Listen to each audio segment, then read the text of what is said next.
All right, the latest CNBC AllAmerica survey is out. Steve Leisman joins us right now with more on that. Steve, good morning. Becky, good morning. The worst ever.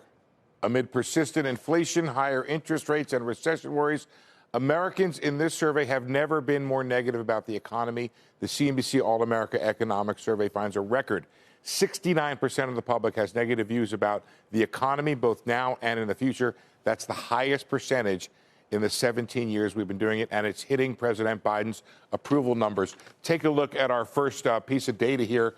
President Biden's approval numbers sinking to 39% from 41%. That's overall. And on the economy, declining from 38% to 34%. That is the second worst numbers of his presidency. What happened? We'll take a look at what happened to various groups here. Democrats, they've fallen 10 points in about a year, from 87% approval to 77%. And it's this independence loss here from 45% down to 27%. That's a big problem potentially for the president here. Still early in terms of an election cycle, but worth noting here. In fact, when we look at key demographic groups, what we find is that men 50 plus, their disapproval has risen by 12 points. Independent, 65%.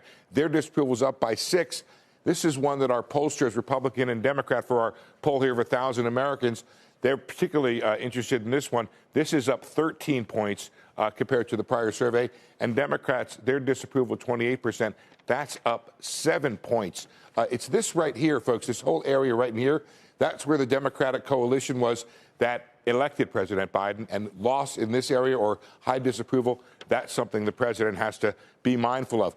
On the other side of the aisle, the indictment of President Trump, we asked about that. And does it have any effect on voting?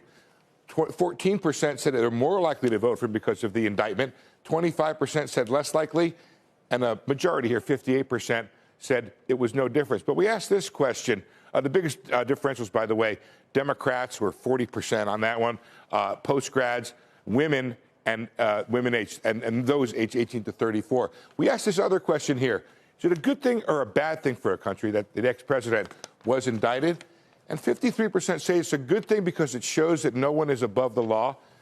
And 37% call it a bad thing, saying it shows that the justice system can be used for political retribution. And that's where some of the divisions are. Becky, we'll be talking about this all day in terms of Americans' attitudes towards the economy and how they're getting by with high inflation.